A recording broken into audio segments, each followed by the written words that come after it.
Welcome back, everyone. We have a very exciting topic today.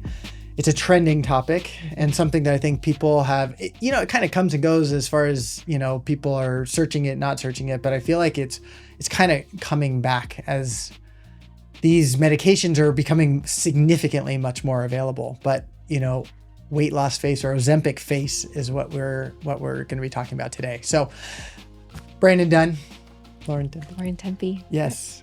Thank you so much for coming back. And then tell me what you're seeing on your end as far as patients that are coming into your office after they've been using a weight loss medication. It's pretty impressive what these drugs can do. Yeah, it is. It's incredible. A couple years ago when this first started getting really big, but it wasn't being as openly spoken about, Yep. I had patients coming in and I was just like, oh my God, where'd you go? Yeah. Exactly. And at the same time, I was happy for them seeing how confident they were feeling, because I know that can be very difficult for some. But it has created a different approach to the face in regards to what semaglutides or trizepatides are causing in the fat layer of the skin, Yep. The fat layer of the face, I should say. And I've been watching this now over a couple of years, and I've had to change my techniques. So Tell me more. initially, the patients are so happy that they are leaner.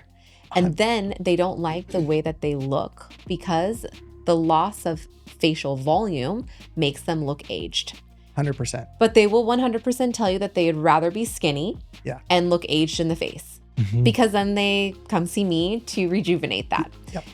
What I saw particularly in one patient who I've been seeing for quite a long time was that I was placing dermal fillers in her and products that have roughly a 1.5 to 2 year duration of time.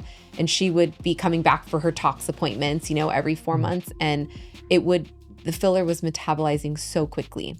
Interesting. And so it just felt like, I stopped her and said, I feel unethical placing all these fillers in your face and then they're just gone. This is expensive, right? But also, is this healthy? Right. And so I've now reverted more to Sculptra.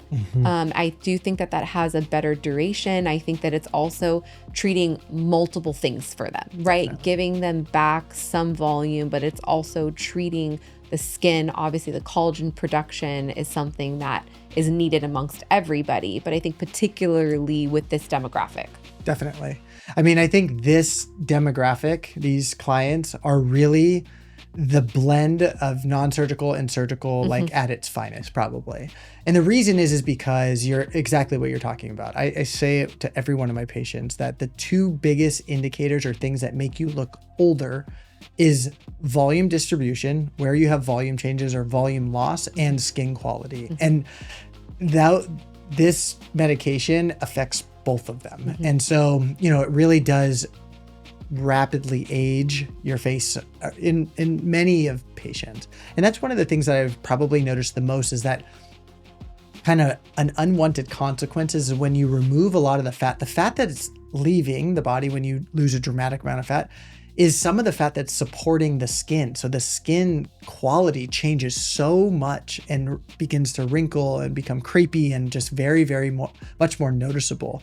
And so, those are things that as a surgeon, doing facelifts and neck lifts help with the distribution of the fat, helps with extra skin, helps with repositioning the muscles, and that helps to lay a foundation then for the volume and the skincare and all of those products to then come in hand and work together to be able to kind of give that more comprehensive result. To that point, I should say that it's become very skin heavy for those patients. I think I forget that sometimes because we are a very skin heavy clinic in general. Right. But that there is a lot more microneedling happening, and that we are utilizing an efficient topical skincare regimen at home, Definitely. making sure to maintain, skin health overall, because it's dramatic what it's doing to their faces. Right.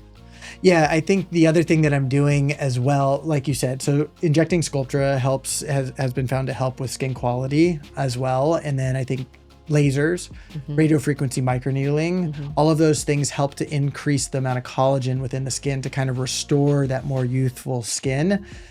It's hard. I will say that, it's still not perfect. It's really hard to get it back to maybe where it was, where there was, more volume and more suppleness to the skin, but it definitely helps for sure. So I think that combined approach is really important for this. I think it's here to stay. 100%. And I will say that I think now semaglutides are being administered with a little bit more awareness. Yeah. And I'm glad for that, because I think some of the earlier patients that were utilizing it, the weight loss was so rapid, it was unhealthy for them. Yeah. And so if this is here to stay, then I think it's our responsibility to try to help patients, maintain their facial structures and their skin the best that they can, knowing that this is something that they're going to want to be on, hopefully at very low doses. Yeah, microdosing. Right? Exactly. Microdosing it. Yeah, and I think that's the most important thing, is that, when you start to notice these changes, realizing that it's probably just a series of a lot of things going on at once. And if you go in after starting to notice these changes and you just get, mid-face cheek filler, or you're just getting one thing done at a time to try to kind of chase this, you're going to ultimately not get that most impressive result and kind of get you back to where you previously were. So you really need a more comprehensive approach, more of a treatment plan to be able to truly get the best results for these types of demographic, like 100%. You said. Awesome. Well, I love when we agree, Brandon. Yeah, I know. Not like the last couple. Not the last 2 podcasts. I know. Well, next time I'll bring my boxing gloves. Okay. Me too. All right. Well, thank you again for coming. We got more topics. Leave other topics in the comments. I want to know what other things that you guys want us to talk about, because I think that's going to be the best, when we can get more interactive with our followers and all of our people that are kind of engaging with this. So this is exciting. Yes. Yeah. Thank you again. Take care. See you guys next time.